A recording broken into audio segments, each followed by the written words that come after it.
রব্বুহু ফাকরামাহু ওয়া নাআমা, সে বলতেছে আমাকে আল্লাহ তাআলা নিয়ামত দিয়েছেন। ফায়াকুল রব্বি আকরামান, তখন সে বলে, মানুষের কাছে বলে বেড়া যে আল্লাহ তাআলা আমাকে ভালোবাসেন, আল্লাহ তাআলা আমাকে মহব্বত করেন, এই জন্য আমাকে এই সম্পদ দিয়েছেন। যখন আল্লাহ তাআলা সম্পদ দিয়ে পরীক্ষা নেন, তখন সে শুকরিয়া আদায় করে না, সে বলে আল্লাহ তাআলা আমাকে ভালোবাসেন এই জন্য দিচ্ছেন। আল্লাহ যে পরীক্ষা করতে চান, এই পরীক্ষা সে উত্তীর্ণ হইতে চায় না। আর যখন আল্লাহ আবার সম্পদ ছিনায় নিয়ে পরীক্ষা করতে চান, তখন এই লোকটাই বলে, যে লোকটা বলছিল আল্লাহ সম্পদ দিয়েছেন, আল্লাহ আমাকে নিয়ামত দিয়েছেন, আমাকে ভালোবাসেন, যখন আবার আল্লাহ তাআলা কোন কারণে রিজিকের মধ্যে সংকীর্ণতা দান করেন, ওই লোকটা আলাইহি রিজকা ওয়া আম্মা ইযা মাবতালাহু ফাকদারা আলাইহি রিজকা, আল্লাহ তাআলা যখন রিজিকের মধ্যে সংকীর্ণতা দান করেন, ফায়াকুলু রব্বি আহানান, তখন এই লোকটা বলেন আল্লাহ রাব্বুল আলামিন আমার রিজিকের উপরে এরকম সংকীর্ণতা দান করছেন, আল্লাহ তাআলা আমার উপরে অবিচার করেছে।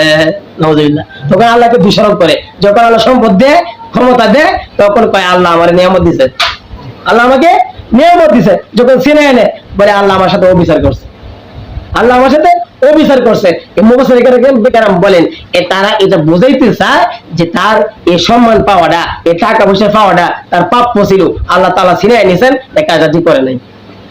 তারা এটা বুঝাইতে চায়, কিন্তু আল্লাহ তাআলা বলেন আমি পরীক্ষা করি, সম্পদ দিয়েও পরীক্ষা করি, সম্পদ নিয়েও পরীক্ষা করি। আল্লাহ রাব্বুল আলামিন বলেন তোমরা এই দোষারোপ করতেছো, وأما الإنسان إذا ما ابتلاه ربه فأكرمه ونعمه فيقول ربي أكرمن وأما إذا ما ابتلاه فقدر عليه رزقه فيقول ربي أهانن। তারা যখন বলে আল্লাহ রাব্বুল আলামিন আমাদের রিজিকের উপর সংকীর্ণতা দান করছেন, একমাত্র আমার তো সংকীর্ণতা হওয়ার কথা না, আল্লাহ তাআলা আমার উপরে অবিচার করছেন, আমাকে লাঞ্ছিত করছেন। আল্লাহ তাআলা বলেন কাল্লা, কখনো না, তোমাদের কথা সঠিক নয়। কাল্লা বাল্লা তুকরিমুনাল ইয়াতীম, আমি এই সম্পদের মধ্যে সংকীর্ণতা দান করি চারটা কারণে। এক নাম্বার কাল্লা বাল্লা তুকরিমুনাল ইয়াতীম, তোমরা এতিমকে খানা দাও না, এতিমকে সম্মান করো না, এতিমকে সম্মান না করার কারণে আমি তোমাদের রিজিকের মধ্যে সংকীর্ণতা দান করি। তাহলে এতিমকে সম্মান করা, এতিমকে সম্মান করা, মুফাসসিরিন কেরামগণ বলেন এতিমকে সম্মান কিভাবে করব, তার যে পাওনা, তার প্রাপ্য যেন ঠিকমতো সে পায়। বাবা মারা গেছে, এখন চাচারা তার হইছে গিয়া তার ভরণ পোষণ করবে, তার বাবার সম্পদ সে দেখবে, যেহেতু সে ছোট মানুষ, তার চাচারা দেখবে। এখন চাচা যদি বাচ্চা ছোট মানুষ, এখানে চলে বলে কৌশলে এখান থেকে যদি সে জমি মারে নেয়, এই জন্য আল্লাহ তাআলা এই জমি মারার কারণে এই এতিমের হক সে নষ্ট করছে, এই মানুষের হক নষ্ট করার কারণে আল্লাহ তাআলা তাকে জাহান্নামে নিবেন। আল্লাহ তাআলা বলেন এই মানুষ যে জাহান্নামে যাবে, জাহান্নামে কেন নিবে? এতিমের মাল যদি সে ভক্ষণ করে। আল্লাহ তাআলা বলেন ইন্নাল্লাযীনা ইয়াকুলুনা আমওয়ালাল ইয়াতামা যুলমান, আল্লাহ তাআলা বলেন নিশ্চয়ই যারা এতিমের মাল অন্যায়ভাবে জুলমান ফাইন্নামা ইয়াকুলুনা ফি বুতুনিহিম নার, সে যদি অন্যায়ভাবে পেটের ভিতরে ভরে, অন্যায়ভাবে লক্ষ্যে মসজিদে আসার বসার তৌফিক দিয়েছেন, সেই মহান প্রভুর দরবারে কালিমাতু শুকরিয়া আদায় করি, বলি আলহামদুলিল্লাহ। আল্লাহ পাক রব্বুল আলামিন আমাদের মধ্যে একটা গনিমতের মাস দিয়েছিলেন, সেটা আস্তে আস্তে বিদায়ের পথে। আজকে 27 রমজান, আস্তে আস্তে বিদায়ের পথে, আমাদের থেকে রমজান চলে যেতেছে। এই রমজান মাসের মধ্যে যেমনি ভাবে রোজা রাখা ইবাদত ছিল, তারাবি পড়া ইবাদত ছিল, ঠিক তেমনি ভাবে দান সদকা করা, যাকাত ফিতরা দেওয়া, এগুলো ইবাদতের মধ্যে শামিল ছিল। এখন আমরা কেমন দিতে পারছি, কেমন ইবাদত কামাইতে পারছি, এটা হলো দেখার বিষয়। আল্লাহ রাব্বুল আলামিন সম্পদ দিবেন এবং সন্তান দিবেন, এগুলো আল্লাহ তাআলার নিয়ামত। যার সন্তান দিবেন, সম্পদ দিবেন, নিয়ামত। আবার আল্লাহ তাআলা বলেন এটা পরীক্ষা, সন্তান এবং সম্পদ এটা তোমাদের জন্য পরীক্ষা। ক্ষমতা, তোমাকে ক্ষমতা দিলাম, চেয়ারম্যান মেম্বার হইলা, এমপি মন্ত্রী হইলা, প্রধানমন্ত্রী হইলা, ক্ষমতা পাইয়া কি ক্ষমতার অপব্যবহার করে কিনা? এই ক্ষমতা অপব্যবহার করা যাবে না। আল্লাহ তাআলা পরীক্ষা নেন। আল্লাহ তাআলা বলতেছেন আল মালু ওয়াল বানুনা জিনাতুল হায়াতিদ দুনিয়া। আল্লাহ রাব্বুল আলামিন বলেন আল মালু ওয়াল বানুনা জিনাতুল হায়াতিদ দুনিয়া। আল্লাহ তাআলা সন্তান এবং সম্পদ এই দুইটা জিনিস আমাদেরকে দিয়েছেন। বানুনা জিনাতুল হায়াতিদ দুনিয়া, আমাদের হায়াতের মধ্যে সম্পদ দিয়েছেন, সন্তান দিয়েছেন, এটা হায়াতের মধ্যে আমাদের জন্য একটা অলংকার। আল্লাহ তাআলা বলেন সন্তান এবং সম্পদ এটা হলো তোমাদের জন্য অলংকার। কারণ এই সম্পদ যার সম্পদ আছে, যার সম্পদ আছে কিন্তু সন্তান নাই, সেও আফসোস করে, ও আল্লাহ আমাকে এত এত সম্পদ দিয়েছো, আমি যদি মারা যাই তাহলে তো এই সম্পদের ভাগীদার আমার বংশে কেউ থাকবে না, অন্য অন্য মানুষ এটা নিয়ে যাবে, আমাকে একটা সন্তান দিও নাই, শুধু সম্পদ দিয়েছো। তার ভিতরে একটা মনের কষ্ট। আল্লাহ তাআলা যাকে সন্তান দিয়েছে, বেশি সন্তান দিয়েছে, সম্পদ দেয় নাই, সেও মনে মনে আল্লাহর কাছে বলে, ও আল্লাহ আপনি আমাকে অনেকগুলা সন্তান দিয়েছেন কিন্তু সম্পদ দেন নাই, এই জন্য সম্পদের অভাবে আমার সন্তানগুলাকে পড়াশোনা করাইয়া ভালোভাবে মানুষ করতে পারি কিনা আমার সন্দেহ, এই জন্য তার কষ্ট।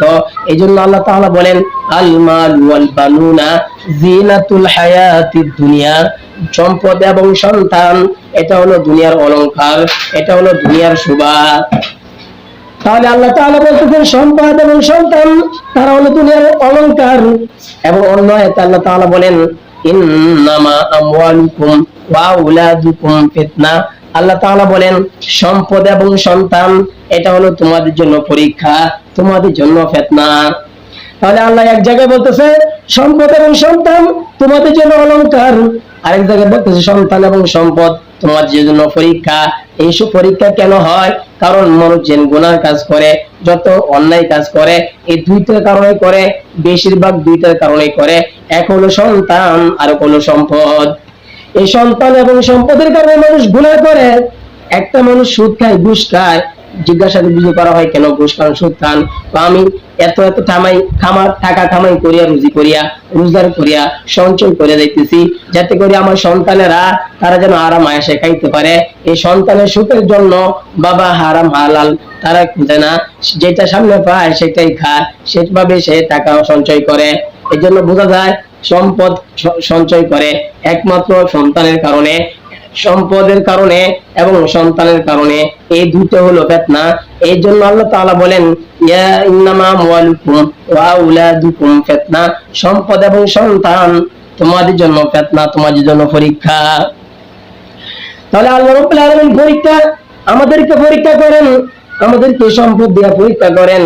একজন যদি চেয়ারম্যান হয়ে যায়, একজন যদি এমপি মন্ত্রী হয়ে যায়, সে যদি মনে করে আল্লাহ রাব্বুল আলামিন আমাকে ভালোবাসেন, কারণ আল্লাহ তাআলা শুধু অভাব দিয়েই পরীক্ষা নেন না, অনেক সময় সম্পদ দিয়েও, ক্ষমতা দিয়েও, সন্তান দিয়েও পরীক্ষা নেন। আল্লাহ তাআলা যাচাই করতে চান কারা সম্পদ পাইয়া, কারা সন্তান পাইয়া আমাকে ভুলে গেছে নাকি। কারণ সন্তান এবং সম্পদ আল্লাহর জিকির থেকে যে তোমাদেরকে গাফেল করে না দেয়। আল্লাহ তাআলা বলেন ইয়া আইয়ুহাল্লাযীনা আমানু আনফুসাকুম ওয়া আহলিকুম নারা। আল্লাহ রাব্বুল আলামিন বলেন ইয়া আইয়ুহাল্লাযীনা আমানু লা তুলহিকুম আমওয়ালুকুম ওয়ালা আওলাদুকুম আন যিকরিল্লাহ। আল্লাহ তাআলা বলেন ও ঈমানদারের দল, ইয়া আইয়ুহাল্লাযীনা আমানু লা তুলহিকুম আমওয়ালুকুম ওয়ালা আওলাদুকুম, তোমাদের সম্পদ, তোমাদের সন্তান, আন যিকরিল্লাহ, আমার জিকির থেকে যেন, আমার স্মরণ থেকে যেন তোমাকে গাফেল না বানায়, আমার জিকির থেকে যেন তোমাদেরকে বিরত না রাখে। আওলাদুকুম আন যিকরিল্লাহ ওয়া মান ইয়াফআল যালিকা ফাউলাইকা হুমুল খাসিরুন, যারা আমার জিকির থেকে, সম্পদ এবং সন্তানের কারণে আমার জিকির থেকে গাফেল থাকবে, তারা তো তারা ক্ষতিগ্রস্তের মধ্যে আছে, তারা ক্ষতিগ্রস্তের মধ্যে পড়ে যাবে। এই জন্য আল্লাহ তাআলা বলেন সম্পদ এবং সন্তান তোমার জন্য পরীক্ষা। এই সন্তান এবং সম্পদ আমাদের জন্য পরীক্ষা। এই পরীক্ষা আল্লাহ তাআলা আমাদের জন্য পরীক্ষা করেন সম্পদ দিয়া, আমাদের জন্য পরীক্ষা সম্পদ এবং সন্তান।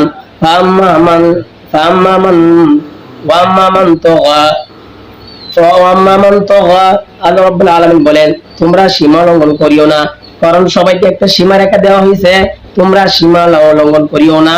ফাম্মান তাগা ওয়া আসারাল হায়াতাদ দুনিয়া, তোমরা দুনিয়াটাকে আখিরাতের উপর প্রাধান্য দিও না, আখিরাতকে প্রাধান্য দাও, দুনিয়াকে বেশি প্রাধান্য দিও না।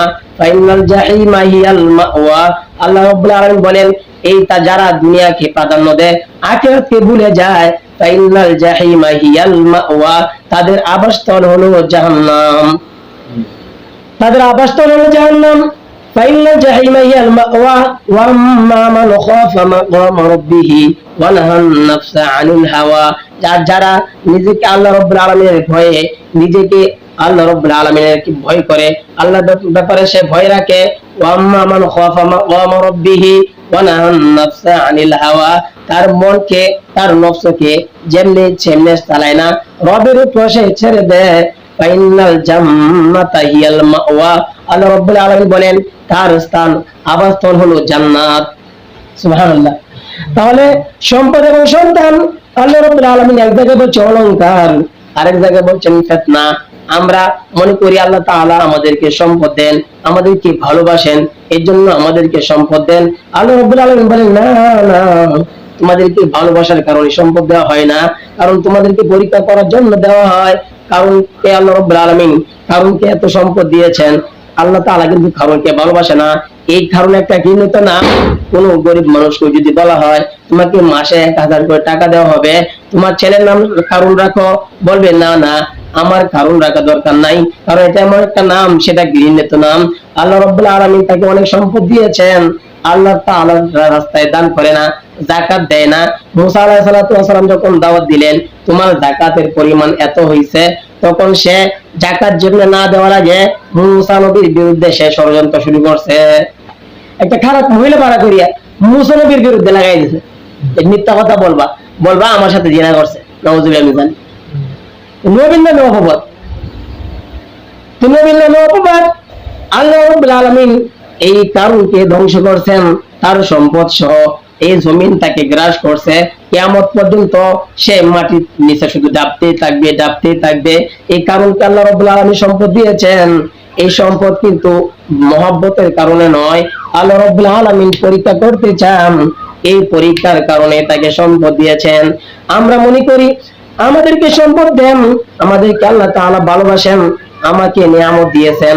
এই ব্যাপারে আল্লাহ তাআলা বলেন তোমাদেরকে যখন সম্পদ দেওয়া হয়, ফাম্মাল ইনসানু ইযা মাবতালাহু রাব্বুহু ফাকরামাহু ওয়া নাআমা, মানুষকে যখন সম্পদ দেওয়া হয় এই সম্পদ আল্লাহ মনে করে, ফাম্মাল ইনসানু ইযা মাবতালাহু রাব্বুহু ফাকরামাহু ওয়া নাআমা, সে মনে করে আল্লাহ রাব্বুল আলামিন আমার উপরে নিয়ামত দিয়েছেন, ওয়া নাআমা ফায়াকুল রাব্বি আকরামান, আল্লাহ তাআলা আমাকে নিয়ামত দিয়েছেন, এই নিয়ামত দিয়েছেন, ফায়াকুল রাব্বি আকরামান, আল্লাহ রাব্বুল আলামিন আমাকে নিয়ামত দিয়েছেন, আমাকে ভালোবাসেন, আল্লাহ তাআলা আমাকে ভালোবাসেন। ফামাল ইনসানু ইযা মাবতালাহু রাব্বুহু ফাকরামাহু ওয়া নাআমা, সে বলতেছে আমাকে আল্লাহ তাআলা নিয়ামত দিয়েছেন, ফায়াকুল রাব্বি আকরামান, তখন সে বলে, মানুষের কাছে বলে বেড়া যে আল্লাহ তাআলা আমাকে ভালোবাসেন, আল্লাহ তাআলা আমাকে মহব্বত করেন, এই জন্য আমাকে এই সম্পদ দিয়েছেন। যখন আল্লাহ তাআলা সম্পদ দিয়ে পরীক্ষা নেন তখন সে শুকরিয়া আদায় করে না, সে বলে আল্লাহ তাআলা আমাকে ভালোবাসেন এই জন্য দিয়েছেন। আল্লাহ যে পরীক্ষা করতে চান এই পরীক্ষা সে উত্তীর্ণ হইতে চায় না। আর যখন আল্লাহ আবার সম্পদ ছিনায় নিয়ে পরীক্ষা করতে চান তখন এই লোকটাই বলে, যে লোকটা বলছিল আল্লাহ সম্পদ দিয়েছেন, আল্লাহ আমাকে নিয়ামত দিয়েছেন, আমাকে ভালোবাসেন, যখন আবার আল্লাহ তাআলা কোনো কারণে রিজিকের মধ্যে সংকীর্ণতা দান করেন, ওই লোকটা আলাইহি রিজকা ওয়া আম্মা ইযা মাবতালাহু ফাকাদারা আলাইহি রিজকা, আল্লাহ তাআলা যখন রিজিকের মধ্যে সংকীর্ণতা দান করেন, ফায়াকুলু রাব্বি আহানান, তখন এই লোকটা বলেন আল্লাহ রাব্বুল আলামিন আমার রিজিকের উপরে এরকম সংকীর্ণতা দান করছেন, আল্লাহ তাআলা আমার উপরে অবিচার করেছে, নাউযুবিল্লাহ। তখন আল্লাহকে দোষারোপ করে, যখন আল্লাহ সম্পদ দেয়, ক্ষমতা দেয়, তখন কয় আল্লাহ আমার নিয়ামত দিয়েছে, আল্লাহ আমাকে নিয়ামত দিয়েছে। যখন ছিনায় এনে বলে আল্লাহ আমার সাথে অবিচার করছে, আল্লাহ আমার সাথে অবিচার করছে।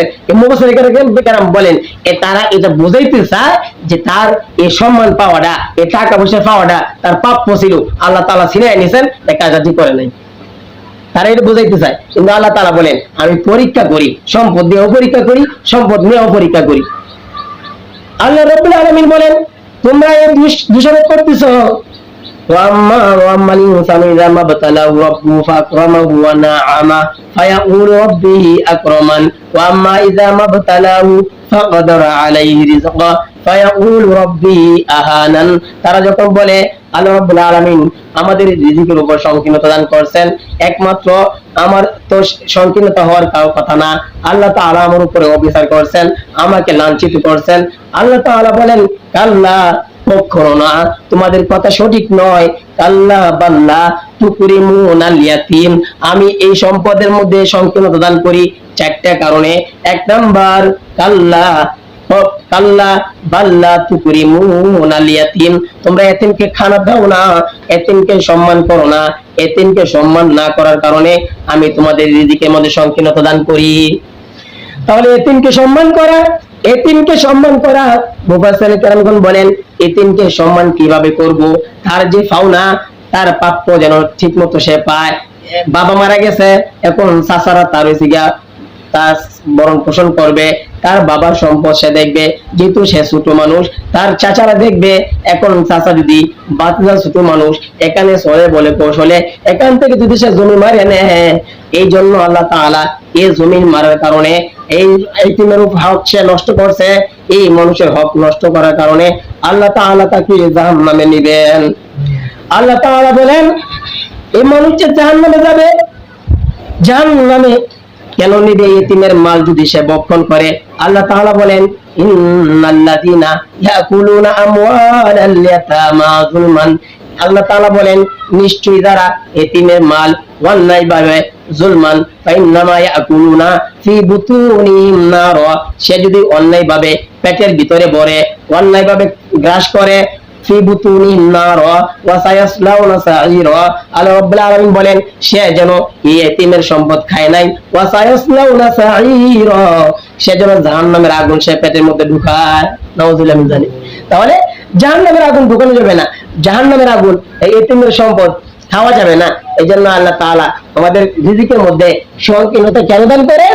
এক নাম্বার কারণ, চারটা কারণের মধ্যে এক নাম্বার কারণ কাল্লা বাল্লা তুকরিমুনাল ইয়াতীম, আল্লাহ রাব্বুল আলামিন বলেন তোমরা এতিমকে সম্মান করো না, এই এতিমকে সম্মান না করার কারণে আল্লাহ রাব্বুল আলামিন তোমাদের রিজিকের মধ্যে সংকীর্ণতা দান করেন। ওয়া তারাল হায়াত, আল্লাহ রাব্বুল আলামিন কাল্লা বাল্লা তুকরিমুনাল ইয়াতীম, এক নম্বর কারণ হলো এতিমকে তোমরা সম্মান করো না। কাল্লা বাল্লা তুকরিমুনাল ইয়াতীম ওয়ালা তাহাদুনা আলা তুআমিল মিসকিন, দুই নম্বর কারণ হলো ওয়ালা তাহাদুনা আলা তুআমিল মিসকিন, তোমরা যারা মিসকিন আছে তাদেরকে নিজেরা খাও না, অন্য মানুষকেও তোমরা উৎসাহিত করো না। যারা এতিম, যারা মিসকিন আছে, আমরা মনে করি শুধু একজনকে দাওয়াত দিই, শুধু এতিমকে দাওয়াত দিই, সব এতিম কিন্তু গরিব না, কিন্তু যারা মিসকিন তাদেরকেও খাওয়াইতে হবে। একজন লোক দুনিয়া থেকে চলে গেছে, তার ছোট ছোট বাচ্চা আছে, কিন্তু তার সম্পদের অভাব নাই, এই বাচ্চাকে আপনি মেহমানদারি করতে হবে না, তাকে খানা খাওয়াইতে হবে না, কারণ তার বাবার অনেক সম্পদ আছে, এই এতিমকে খাওয়ানোর দরকার নাই। আল্লাহ রাসূল বলেন এই এতিমের মাথার উপর তুমি হাত বুলায় দাও, এই এতিম খুশি হয়ে যাবে। আল্লাহ রাব্বুল আলামিন এই খুশি হইয়া তোমার হাতের তালুর নিচে যতগুলো পশম পড়বে, চুল পড়বে, এই ততগুলো গুনাহ তোমার মাফ করে দেওয়া হবে। সুবহানাল্লাহ। এই জন্য আমরা এতিম দাওয়াত দিই, তার বাবা সম্পদ থাকে তবু তার এতিম খাওয়াই, কিন্তু মিসকিনকে আমরা খাওয়াই না। এই জন্য আল্লাহ তাআলা বলেন ওয়ালা তাহাদুনা আলা তুআমিল মিসকিন, দুই নম্বর কারণ হলো সে মিসকিনটা খাওয়ায় না, নিজেও মিসকিনটা খাওয়ায় না, অন্য মানুষকে উৎসাহিত করে না। যেটা এইগুলা স্বভাব হয়েছে যে আবু জাহেলের স্বভাব। আবু জাহেল নিজে এতিমটা খাওয়াইতো না, সে অন্য মানুষকে সহযোগিতা বাধা দিত। আবু জাহেল কোন মানুষ যদি মারা যেত তখন গিয়ে বলতো আপনার সম্পদ এখন নাবালক, শুধু বাচ্চা, আপনি যে মারা যাবেন, আপনার আত্মীয় স্বজন কেউ নাই, আপনি যে সম্পদ গুলো রেখে দিতেছেন যথাযথ ভাবে সে আর কেউ হক আদায় করবে না, আমার কাছে রেখে যান, সবাইকে আপনি বলে যান, ওসিয়ত করিয়া যান যে এই সম্পদ আমি আবু জাহেলকে দিয়ে গেলাম, আমার সন্তানকে রক্ষণাবেক্ষণ করবে, আমার সন্তান যখন ভালো হবে সম্পদ দিয়ে দিবে। আবু জাহেল এই বাচ্চাদেরকে যখন মানুষ অসুস্থ হয়ে যেত, মারা যাবে বাপ বাপ, তখনই গিয়ে সে উপস্থিত হইত, এই সম্পদ গুলা তার নামে দলিল করে নিত, সন্তানের জন্য হেসার বড় পোষার দায়িত্ব নিত। এই ভরণ পোষণ দায়িত্ব। আগে তো দলিলের সিস্টেম ছিল না, এই মুখের কথাই, মুসলমানের মুখের কথাই দিকে আসলে। কিন্তু এখন তো দলিল যদি বায়ের নামে সদ্য গোষ্ঠীর নামে আগে থাকে হ্যাঁ বেচলেও ও শেয়ার করে, বেচলেও ও শেয়ার করে, বেচি না। তাহলে আগে মুসলমানের জবর এসে দলিল, এটা দলিল তো এটা সরকারি ভাবে এখন রেজিস্টার। যেমন বিয়া হইলে মুসলমানের বিয়া হইলে দুইজন সাক্ষী হইলে বিয়ে হয়ে যায়, কিন্তু এখন উকিল দিয়া বা কাজের সাথে রেজিস্ট্রেশন করতে হয়। কেন? এইগুলা এখন এই যে সরকারি নিয়ম, কিন্তু ইসলামী নিয়ম এদিকে সাক্ষী দেয় বিয়ে হয়ে যাবে। তাহলে এই আবু জাহেলকে মুখে বলে দিত, ওসিয়ত করে দিত যে এই সম্পদ আবু জাহেল রক্ষণাবেক্ষণ করবে, আমার সন্তান লালন পালন করবে।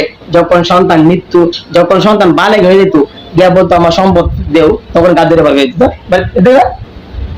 তখন গাদ্দুরে বার করে দিত। আল্লাহ রাসূলকে গিয়ে বলতেছে আমার সম্পদ, এভাবে আবু জাহেল তো অস্বীকার করছে, দেয় না। তো এরকম বলছে যারা সম্পদ, এতিমদের সম্পদ, মিসকিনদের সম্পদ খায় এবং মিসকিনদেরকে যারা খাওয়ায় না, অন্য মানুষের খাওয়াইবে, উৎসাহিত করে না। দেখবেন একজন মানুষ আপনার কাছে চাইছে, দোকানে আপনি বসে আছেন, এখন আপনি দিবেন, পকেট থেকে বার করে দিবেন, আর দূর এর দেওয়া থেকে একটা চা খাইল, এর দেওয়া থেকে একটা চা খাওয়াইলা, তাহলে এটি আবু জাহেলের কাছে সে বাধা দিছে। একজন দিতে যেতে তুমি বাধা দিও কেন? আবু জাহেলের কাছে বাধা দেওয়া যাবে, নিজে পারতাছি না বলা। একজন মানুষ আপনি একজনকে 50 টাকা দিতে মুখটা বাইরে দিতে হবে। যেমন এই ওয়াজ মাহফিলের সময় যদি হুজুরা কালেকশন করতে যায় দোকানে 5 টাকা 10 টাকা দেওয়া, মুখটা এমন বাইরে, হ্যাঁ আমরা লাগে দোলা খুলে বই তারি না, দিতে 5 টাকা, মুখটা তো বাড়ি দিয়েছে, তাই লাভ কি? কিন্তু একজন মানুষ দান করতে পারছে না, হ্যাঁ যদি বলে ভাই আমার কাছে নাই, অন্য কোনো সময় যদি ঘোরানোর দিকে পড়ো ইনশাল্লাহ দিব না, দাও। তাহলে এই যে টাকা দিয়েছে না দেন, এতে যে এই লোকটা যে খুশি হইব, থেকে 5 টাকা 50 টাকা পাই আও, এমন খুশি হইতো না। এটা দ্বিতীয় দিতে বলে কি দিছে, আদরে বাপ লবণ দেও বলা, আদরে বাপ লবণ দেও বলা, আর ঝাড়ি দেওয়া ভোগ করবো বলা দেও বলা। এই জন্য এই 2 নম্বর কারণ, ওয়ালা তাহাদুনা আলা তুআমিল মিসকিন, আমরা মিসকিনদেরকে খানা খাওয়াইতাম না। মিসকিনদেরকে খানা না খাওয়ার কারণ হলো জাহান্নামে যাওয়ার কারণ হয়েছে কি মিসকিনদের খানা না খাওয়া। আমরা তো এতিমদের শুধু খাওয়াই, মিসকিনকে খাওয়াইতে হবে। এক বেলা খাইলে এক বেলা খাইতে পারে না, এরা মিসকিন, আর্থিক অবস্থা দুর্বল, মিসকিন, তাদেরকেও খাওয়াইতে হবে। যদি না খাওয়াই জাহান্নামে যাওয়ার কারণ। এই কারণ কি? আল্লাহ রাব্বুল আলামিন জান্নাত এবং জাহান্নামীরা যখন পাশাপাশি মাঝখানে একটা দেওয়াল থাকবে, তারা সাক্ষাৎ করতে যাবে। আমাদের দেশে যেভাবে জেলখানার আসামি দেখার জন্য যারা বাইরে আছে তারা যায়, দেখা করে, সাক্ষাৎ করে, এবং ভাবে যাওয়া জিজ্ঞেস করে কেন আসছো, এই লোকটা বলে বলবে মা সালাকাকুম ফি সাকার, তখন এই সাকার নামে জাহান্নামে কেন আসছো, ও 60টা কারণে আছে। মা সালাকাকুম ফি সাকার 60 কারণে আইছি। এক নম্বর কারণ ক্বালু লাম নাকুম মিনাল মুসাল্লিন, আমি দুনিয়ার জমিনে মুসল্লি ছিলাম না। আমি দুনিয়ার জমিনে মুসল্লি ছিলাম না। মুসল্লি কাকে বলা হয়? 5 ওয়াক্ত নামাজ যারা পড়ে এদেরকে বলা হয় মুসল্লি। আর তাহলে জুম্মা নামাজ সপ্তাহে একদিন, বছরে একদিন, এটা মুসল্লি বলে না। মুসল্লি বলে 5 ওয়াক্ত নামাজ যারা পড়ে, এর জন্য 5 ওয়াক্ত নামাজ পড়তে হবে। এই জন্য আল্লাহ তাআলা বলেন ক্বালু লাম নাকুম মিনাল মুসাল্লিন, আমি দুনিয়ার জমিনে মুসল্লি ছিলাম না। ওয়া লাম নাকুম তু'ইমুল মিসকিন, 2 নম্বর কারণ হলো মিসকিনদেরকে খানা খাওয়াতাম না। মিসকিনদেরকে খানা না খাওয়ার কারণে আল্লাহ তাআলা এই জাহান্নামে দিবেন। এই জন্য আমরা মিসকিনদেরকে খানা খাওয়াইব, মিসকিনদের সম্পদ আমরা গ্রাস করব না। আল্লাহ তাআলা এই জন্য বলতেছেন এই 4টা কারণ, ওয়ালা তাহাদুনা আলা তুআমিল মিসকিন। 2 নম্বর কারণ হলো আমরা মিসকিনদেরকে খানা খাওয়াইতাম না, এমনকি অন্য মানুষদেরকে উৎসাহ করতাম না। ওয়ালা তাহাদুনা আলা তুআমিল মিসকিন ওয়া তা'কুলুনা তুরাসা আকলাল লাম্মা। আল্লাহ রাব্বুল আলামিন বলেন 3 নম্বর কারণ হলো ওয়া তা'কুলুনা তুরাসা আকলাল লাম্মা। 3 নম্বর কারণ হলো আমাদের যে ওয়ারিশ আছে, এই ওয়ারিশের সম্পদ আমি একাই ভক্ষণ করতাম, একাই গ্রাস করতাম। ফুফুদেরকে সম্পদ দিতে হবে, নিজের বোনকে সম্পদ দিতে হবে, এই সম্পদ আমি একাই ভক্ষণ করতাম। যখন বোনেরা সম্পদ দিতে আসতো, তখন যেহেতু বাধ্য হইয়া বাপের সন্তান বোনও, এজন্য বোনকে সম্পদ দিত, ভাইকেও সম্পদ দিত। কিন্তু ভাইয়ের সাথে সম্পদ দিয়া ভাই ভাই বন্ধুত্ব টিকে থাকতো, বন্ধন টিকে থাকতো। কিন্তু বোনে যদি তার ওয়ারিশটা নিয়ে যায়, বলে তুমি ওয়ারিশ নিছো, আজকে থেকে আমার সাথে তোমার সম্পর্ক বন্ধ, সম্পর্ক ছিন্ন বেলাজ কারণ তুমি তোমার ওয়ারিশ নিয়ে গেছো। বোনেরা ওয়ারিশ নিয়ে গেলে বাইরে কত ওয়ারিশ নিয়ে গেছো, আর আমাদের করতে জায়গা নেই, আর মেহমানদারি করা হবে না। কিন্তু ভাই নিছে, 7 ভাই আছে, ভাই নিছে, তার সাথে ঠিকই মিল আছে। কিন্তু বোনেরা যে সম্পদ নেয়, তারা তো নেওয়া দেখ নিয়ে, তাও এটা প্রাপ্য দিতে হবে। এই নেওয়ার কারণে ভাই বোনের সাথে সম্পর্ক ছিন্ন করে, এই সম্পদের কারণে। কেন? তার ওয়ারিসে জমিন নিয়ে গেছে, সে একা বক্ষণ করতে চাইছে। এই জন্য আল্লাহ রাব্বুল আলামিন বলেন রিজিকের মধ্যে সংকীর্ণতা দেওয়া হয় চারটা কারণে। আল্লাহ তাআলা আমাদেরকে পরীক্ষা করেন, এই চারটা কারণে আমাদেরকে পরীক্ষা করেন। ওয়ালা তাহাদুনা আলা কাল্লা বাল্লা তুকরিমুনাল ইয়াতীম, কাল্লা বাল্লা তুকরিমুনাল ইয়াতীম, তোমরা ইতিমকে খানা খাওয়াইতা না, তোমরা ইতিমকে সম্মান করতা না। ওয়ালা তাহাদুনা আলা তুআমিল মিসকিন, এবং মিসকিনদেরকে তোমরা নিজেরা খানা খাওয়াইতা না, অন্যকে উৎসাহিত করতা না। ওয়ালা তাকুলুনা তুরাসা আকলাল লাম্মা, 3 নাম্বার হলো উত্তরাধিকার যে সূত্র, যে জমিন আছে, এই জমিনটা তুমি একাই ভক্ষণ করতা, তোমার ওয়ারিস যারা আছে তাদেরকে দিতা না। এই কারণ হইলো তোমার রিজিকের উপরে আল্লাহ তাআলা সংকীর্ণ দান করেন। 4 নাম্বার কারণ ওয়ালা তুহিব্বুনাল মালা হুব্বান জাম্মা, ওয়া তুহিব্বুনাল মালা হুব্বান জাম্মা, তোমরা কি করতা? ওয়া তুহিব্বুনাল মালা, সম্পদকে, হুব্বান জাম্মা, সম্পদকে তোমরা মহব্বত বেশি করতা। সম্পদ কামাই করা সমস্যা না, কিন্তু সম্পদ যদি আপনি মহব্বত করেন, দুনিয়া আখিরাত ছাইড়ে দিয়া সম্পদের মহব্বত করেন, সম্পদের পিছনে আপনি গাফিল থাকেন। এই জন্য আল্লাহ তাআলা বলেন ইয়া আইয়ুহাল্লাযীনা আমানু লা তুলহিকুম আমওয়ালুকুম ওয়ালা আওলাদুকুম আন যিকরিল্লাহ, হে ঈমানদাররা, ইয়া আইয়ুহাল্লাযীনা আমানু লা তুলহিকুম আমওয়ালুকুম, তোমাদের সম্পদ, ওয়া আওলাদুকুম, তোমাদের সন্তান, আন যিকরিল্লাহ, আমার জিকির থেকে, আমার স্মরণ থেকে, আমার ইবাদত থেকে যেন তারা গাফিল না করে।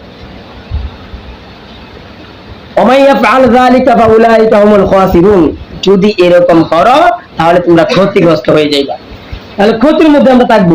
এই জন্য আমাদের সন্তান, আমাদের সম্পদ, এই সম্পদ কামাই করতে গিয়া আখিরাতকে ভুললে হবে না। এই জন্য দুনিয়াকে প্রাধান্য দিলে হবে না। দুনিয়া কামাই করতে নিষেধ নাই, দুনিয়া কামাই করতে নিষেধ নাই। আল্লাহ তাআলা এই দুনিয়া কামাই করব, আমরা দিনদার হব, মালদার হব, কিন্তু দিনদার মালদার হইতে হবে, দুনিয়াদার মালদার হইলে হবে না। একটা যে দুনিয়াদার মালদার, আমি দুনিয়াদার, দুনিয়া পাগল, আর মালদার সম্পদও আছে। আর কইছে কি মালদার দিনদার, আমার সম্পদও আছে, আমি দিনের কাজও আছি। এই জন্য মালদার দুনিয়াদার হওয়া যাবে না, মালদার দিনদার হইতে হবে, মালদার দিনদার হইতে হবে। এই জন্য আল্লাহ তাআলা আমাদেরকে যে সম্পদ দিয়েছেন, এই সম্পদ আমাদের জন্য পরীক্ষা। আবার আল্লাহ তাআলা অন্য আয়াতে বলতেছেন এই সম্পদ যে তোমাদের অলংকার, এই সন্তান সম্পদ তোমাদের অলংকার। আর আবার বলতেছেন এই সন্তান এবং সম্পদ তোমাদের জন্য পরীক্ষা। এক জায়গায় বলতেছে অলংকার শুভা, সন্তান না থাকলে একটা ঘর কেমন, সন্তান না থাকলে কেমন, আর সন্তান বেশি থাকলেও সম্পদ নাই, এটাও তো কষ্টের কারণ। এই জন্য এই দুইটা মিলে হয়েছে গিয়ে শুভা, অলংকার, আবার বলতে তার হয়েছে গিয়ে ফেতনা, তার হয়েছে গিয়ে পরীক্ষা। কখন পরীক্ষা? কারণ এই সম্পদের কারণেই মানুষ গুনাহ করে, সন্তানের কারণেই মানুষ গুনাহ করে। বেশিরভাগ মানুষ এই খারাপ কাজ করে, অন্যায় করে, সুদ খায়, ঘুষ খায়। কেন?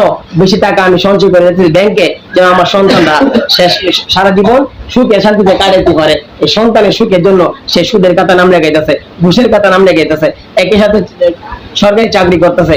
একজন ঘুষ খাইয়া সে ঢাকা শহরে ফ্ল্যাট বাসা করছে, কিন্তু সেই যে হেও সরকারি চাকরি করতেছে, হ্যাঁ সুদ ঘুষ খায় না, সে বাড়িতে একটা টিন সেট ঘর করছে কোন রকম। কিন্তু তারা যে টিন সেট ঘর করছে, এই টিন সেট ঘর করলেও আল্লাহ তাআলার কাছে এটা জব দিতে করতে হবে না, কারণ সে হালাল কামাইছে। হারাম কামাই নিজে ভোগ করতে পারে না, সন্তানের জন্য রেখে যায়, সম্পদ সন্তানের জন্য রেখে যায়। জাহান্নামে তো সন্তান চলবে না, আপনাকে করতে হবে। আমরা সন্তানের সুখের জন্য নিজেকে বিসর্জন দিই। নামাজ পড়ি না কেন? এখন যে বিরতি ছিল, নামাজ পড়বে কিভাবে? সন্তান যেন সারা বছর বসে বসে ঘরে খাইতে পারে, তাহলে সন্তানের কষ্ট যেন না হয়। সন্তানের জন্য আমি আখিরাতকে ভুলে যেতেছি, আখিরাতকে তো ভোলা যাবে না, আখিরাতকে রাখতে হবে, দুনিয়াকে বেশি প্রাধান্য দেওয়া যাবে না, আখিরাতকে প্রাধান্য দিতে হবে। কারণ আমরা দুনিয়াতে চিরদিন থাকবো না, আমাদের দাদা থাকে নাই, বাবা থাকে নাই, আমি আছি, আমি একদিন থাকবো না, আমার সন্তান থাকবে না। এভাবে মানুষ আসবে, যাইবে, চলে যাইবে, বাড়ির জায়গা বাড়ি থাকবে। আপনি আজকে এই বাড়ির মালিক আছেন, কয়েকদিন পরে আপনার সন্তান এই বাড়ির মালিক হবে, বাড়ি চেঞ্জ হবে না, লুক চেঞ্জ হয়ে যাবে, বাড়ি চেঞ্জ হবে না, লুক চেঞ্জ হয়ে যাবে। এর জন্য আমি কি করব, কি কথা বলবো, এগুলা আমাকে জবাব দিতে করতে হবে। আমি কি হারাম বক্ষণ করব? হারাম বক্ষণ করলে আমাকে আল্লাহর কাঠগড়ায় দাঁড়াইতে হবে। এই জন্য আমরা হারাম থেকে বাঁচিয়ে থাকবো, হারাম থেকে বাঁচিয়ে থাকিয়া আল্লাহ তাআলা যে বলছেন এই এতিমকে খাওয়ানো, মিসকিনদেরকে খাওয়ানো, আমরা মিসকিনদেরকে খাওয়ানোর চেষ্টা করব।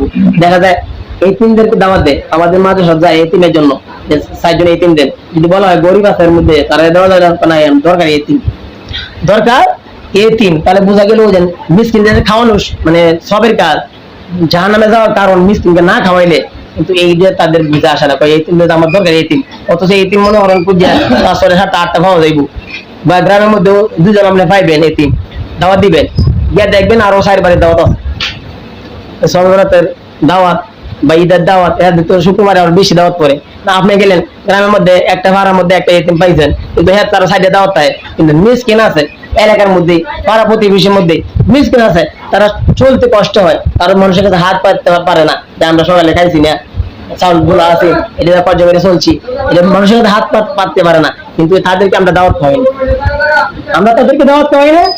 আমরা যদি কোনো অনুষ্ঠান করি, আল্লাহ তাআলা বলছেন অনুষ্ঠান করবা, মানুষকে খাওয়াইবা, মানুষকে খাওয়াইবা, আল্লাহকে রাজি খুশি করার জন্য খাওয়াইবা, আল্লাহকে রাজি খুশি করার জন্য, মানুষের সন্তুষ্টি হবে, একজন সন্তুষ্ট হবে এবং সে আমাকে ধন্যবাদ দিবে যে আমাকে খাওয়াইছো, খুব ধন্যবাদ, হ্যাঁ তুমি আমাকে খাওয়াইছো, এই ধন্যবাদের আশা করা যাবে না, আল্লাহকে রাজি খুশি করার জন্য খাওয়া যাবে।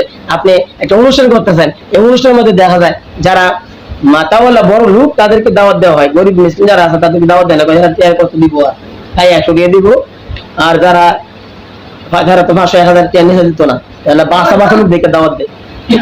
আর নিয়ম হয়েছে গিয়া আল্লাহর জন্য খানা খাওয়ানো, যেতে হয় আল্লাহর জন্য খাওয়ানো, শুধু অনুষ্ঠানের মধ্যে না, যে বিয়া হইতেছে বা কোনো একটা অনুষ্ঠান হইতেছে এই জন্য আমি একজনকে মিসকিনকে খাওয়াইলাম না, আজকে এই অনুষ্ঠান নাই, আমার ঘরে মাছ আছে বুঝতে দিয়ে খাওয়াইলে এরকম না, ভত্তা আছে আমি যেটা দেখাইতেছি, একজন আইসে মিসকিন আইসে তুমি আসো আমার সাথে খানা খাও, খাওয়াই দিলেন, এইভাবে এ হলেন। আর আমরা এখন কি করি, অনুষ্ঠান করি, বাসা মতো দাওয়াত দিই ঠিকই, কিন্তু আল্লাহর জন্য দেই না। একজন যদি মানুষের মানে উপহার দেয়, উপঢৌকন দেয়, বিয়ের মধ্যে হোক অথবা কোনো অনুষ্ঠানের মধ্যে হোক, আপনাকে অনুষ্ঠানের মধ্যে কোনো খাওয়ার পরে কেউ উপঢৌকন দিল, টাকা দিল, এটা হাতে দিল হাতিয়ে দিল, যেমন ভিন্ন হিসাব, কিন্তু আপনি যদি এই আশা থাকেন আমাকে ধন্যবাদ দেও, আমাকে টাকা দেও, এবং টেবিল ফাইতে বইয়ে রাখেন, টেবিল ফাইতে বসে থাকেন যেন টিয়া দাদা যাইব, তাহলে তো এটা আল্লাহর জন্য হইল না, আল্লাহর জন্য করতে হবে, যা করবো খাওয়াইলেও আল্লাহর জন্য খাওয়াইতে হবে। এই জন্য গরিব মিসকিনদের আমরা খানা খাওয়াইতে পারি।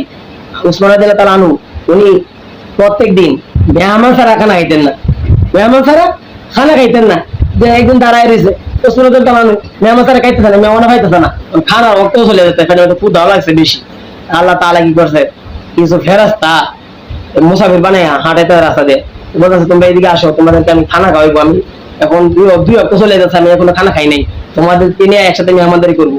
উসমান রাদিয়াল্লাহু তাআলা আনহু একসাথে বসছেন, খানা খাইতেন, ফেরেশতাদের সামনে দিয়েছে প্লেট, কিন্তু ফেরেশতারা তো খানা খায় না, তারা হাত দেয় না, শুধু পেটের সামনে নিয়ে বসে আছে, আর তারপরে যেহেতু ক্ষুধা তাদের দেখে আর খেয়াল করছে না, সে কয়েক লোকমা দিয়েছে মোহ দেওয়ার পরে বলতেছে কি তোমরা খাও না কেন, আপনি গান, মানে এইভাবে তারা খাওয়াইছে, আমরা মানুষ না, আমরা ফেরেশতা, আমরা খানা খাই। তো তারা মেহমানদারি করছেন, দাওয়াত দিয়েছেন, এমনিতেও মেহমানদারি করছেন, শুধু মেহমান আসলে মেহমানদারি না, যে আমার বিয়ের বাড়ি থেকে আইছে, বোন জামাই বাড়ি থেকে আইছে, এরা মেহমান, এটার মেহমানদারি বলে না। আপনার গ্রামের একজন আইছে তারে খাওয়াইলেন, এটা মেহমানদারি। আপনি মেহমান হয়ে লাগে না, সে আল্লাহর মেহমান, আপনার বাড়িতে আসছে আল্লাহর মেহমান। এই জন্য আমরা যেন আল্লাহ তাআলার নৈকট্য লাভ করতে পারি। রমজান আসছিল আমাদেরকে গুনাহ মাফের জন্য, এই রাত্র লাইলাতুল কদর এটি গুনাহ মাফের জন্য। আমরা একটা হাদিস আমরা অনেকে জানি না, শুধু লাইলাতুল কদর আর লাইলাতুল বারাত এই রাত্রি শুধু ইবাদত না, ঈদের রাত্রি ইবাদত আছে। আল্লাহ রাসূল সাল্লাল্লাহু আলাইহি ওয়াসাল্লাম বলেন মান কামা লাইলাতুল ঈদাইনি মুহতাসিবান লাম ইয়ামুত কলবুহু।